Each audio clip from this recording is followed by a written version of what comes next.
अस्सलाम वालेकुम friends, welcome to my YouTube channel Zia medicos. और आज हम जिस मेडिसिन का रिव्यू करने जा रहे हैं उसका नाम है बैक्लिन। सबसे पहले बैक्लिन की पैकेजिंग को डिस्कस करते हैं। तो बैक्लिन 5 मिलीग्राम, 10 मिलीग्राम और 25 मिलीग्राम की पैकेजिंग में आती है। ये जिनोम फार्मास्यूटिकल्स प्राइवेट लिमिटेड की एक प्रोडक्ट है। अगर इसके साल की बात की जाए तो वो है बैक्लोफिन। सबसे पहले बैक्लोफिन की केमिस्ट्री को डिस्कस करते हैं। तो बैक्लोफिन एक एंटीस्पैस्टिक एजेंट है। एंटीस्पैस्टिक मतलब जो मस्कुलर स्पैस्टिसिटी हो जाती है या मस्कुलर स्टिफनेस या रिजिडिटी या टाइटनेस हो जाती है, ये उसको ट्रीट करती है। इसके साथ ही ये ड्रग स्केलेटल मसल रिलैक्सेंट है, यानी ये कंट्रैक्टेड मसल्स को रिलैक्स करती है। मगर ये उन मसल्स को रिलैक्स करती है जो कि इनवॉलेंट्री यानी खुद ब खुद कंट्रैक्ट हो जाते हैं, उनको रिलैक्स करती है। अगर आपके किसी एक्सीडेंट या किसी इंजरी की वजह से मसल कंट्रैक्शन हो चुकी है तो ये ड्रग उसकी रिलैक्सेशन के लिए फॉर्मुलेटेड नहीं है। अब बैक्लोफिन के केमिकल स्ट्रक्चर को डिस्कस करते हैं। तो वो है 4-amino-3/4-क्लोरोफिनाइल ब्यूटानोइक एसिड। अगर हम इसके स्ट्रक्चर को इस स्ट्रक्चर के साथ कंपेयर करें तो इस स्ट्रक्चर के जो टर्मिनल साइड है उस पे एक अमीनो ग्रुप अटैच है और दूसरी साइड पे कार्बोक्सिलिक एसिड ग्रुप अटैच है। अल्फा और बीटा कार्बन मिलकर एक ब्यूटेरिक एसिड बनाएंगे, जबकि गैमा साइड पे अमीनो ग्रुप अटैच है।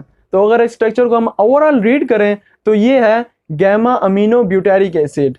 गैमा अमीनो ब्यूटेरिक एसिड जिसे गैबा भी कहा जाता है, जो कि सेंट्रल नर्वस सिस्टम का एक न्यूरोट्रांसमीटर है और हमारी बॉडी में नेचुरली प्रोड्यूस होता है। तो हम ये बात कह सकते हैं कि बैक्लोफिन जो है वो स्ट्रक्चरली एनालॉग है गैबा के। अब गैबा को शॉर्टली डिस्कस करते हैं। तो गैबा सेंट्रल नर्वस सिस्टम का न्यूरोट्रांसमीटर है और न्यूरोट्रांसमीटर्स को दो कैटेगरीज में डिवाइड किया जाता है, एक एक्साइटेटरी न्यूरोट्रांसमीटर्स और दूसरे इनहिबिटरी न्यूरोट्रांसमीटर। एक्साइटेटरी न्यूरोट्रांसमीटर मतलब जो कि न्यूरॉन के एक्शन पोटेंशियल को प्रमोट और इंक्रीज करते हैं, जबकि इनहिबिटरी न्यूरोट्रांसमीटर जो न्यूरॉन का एक्शन पोटेंशियल होता है उसको इनहिबिट करता है, उसको आगे फर्दर पास नहीं होने देता। तो गैबा जो है वो inhibitory neurotransmitter class of family से बिलोंग करता है, जो कि इनहिबिट करता है न्यूरॉन के एक्शन पोटेंशियल को। तो जब गैबा रिलीज होता है तो ये बाइंड होता है एक रिसेप्टर गैबा बी रिसेप्टर से। तो जब ये गैबा बी रिसेप्टर के साथ बाइंड हो जाएगा तो ये गैबा बी रिसेप्टर को एक्टिवेट करेगा। जब गैबा बी रिसेप्टर एक्टिवेट हो जाएगा तो ये सप्रेस करता है दो एक्साइटेटरी न्यूरोट्रांसमीटर्स को, जो कि एस्पार्टेट और ग्लूटामेट हैं, जो कि रिस्पॉन्सिबल होते हैं मस्कुलर पेन और मस्कुलर स्पैस्टिसिटी के लिए।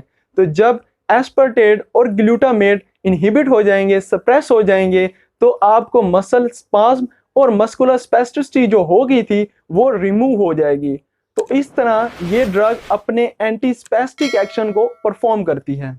अगर इसके यूजेज और क्लिनिकल एप्लीकेशन की बात की जाए तो ये ड्रग ट्रीट करती है मल्टीपल स्क्लेरोसिस को। मल्टीपल स्क्लेरोसिस एक डीमाइलिनेटिक डिजीज है जिसमें आपके न्यूरॉन के ऊपर जो प्रोटेक्टिव माइलिन शीथ है वो डैमेज होकर डिसॉल्व हो जाती है और इससे आपकी न्यूरॉन के दरमियान जो कम्युनिकेशन है वो ब्रेक हो जाती है और आपको जो ब्रेन और बॉडी कोऑर्डिनेशन है वो लूज हो जाता है, जिसकी वजह से आपका जो विजन है वो ब्लर हो जाता है, यानी आपको धुंधलापन नजर आता है। और इसके साथ आपकी जो सेंसेशन है वो एबनॉर्मल हो जाती हैं, जैसे कि नमनेस होना, टिंगलिंग होना, आपके हाथों और पाँव का सुन्न हो जाना कॉमन है।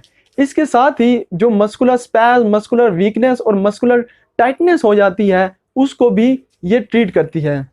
इसके साथ ही ये स्पाइनल कॉर्ड लीजन को ट्रीट करती है। अगर किसी भी वजह से आपका स्पाइनल कॉर्ड इंजर्ड हो गया है तो इससे जो स्पाइनल कॉर्ड फंक्शंस हैं, जैसे सेंसेशनल फंक्शंस हो गए, मस्कुलर फंक्शन हो गए, ऑटोनोमिक फंक्शन हो गए, वो चेंज और एबनॉर्मल हो जाते हैं।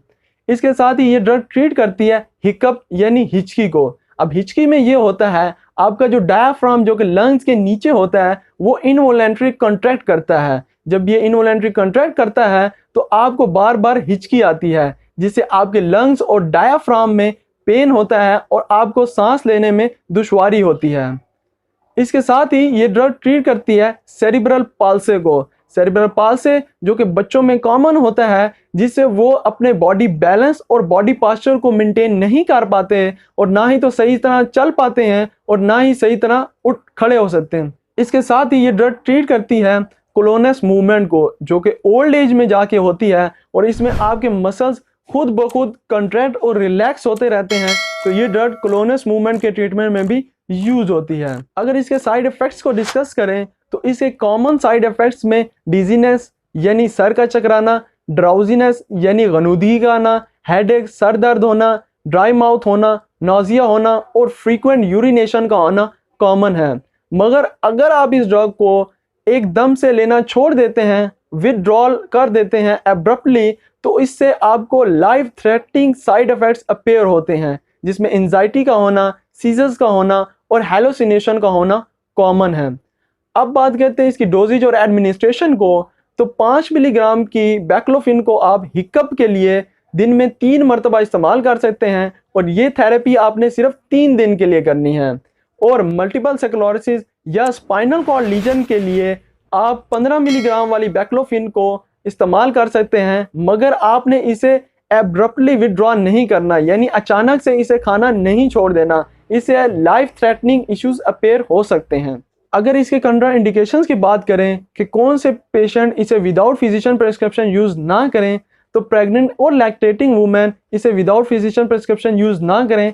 इसके साथ ही हाई ब्लड प्रेशर और लंग्स डिजीज़ के जो पेशेंट हैं वो भी इसे विदाउट फिजिशियन प्रिस्क्रिप्शन यूज़ ना करें। और वो पेशेंट जिनको कोई साइकोटिक डिसऑर्डर है, जैसे स्किज़ोफ्रेनिया का होना या एपिलेप्सी, मिर्गी वगैरह का होना होता है, तो वो भी इसे विदाउट फिजिशियन प्रिस्क्रिप्शन यूज़ ना करें।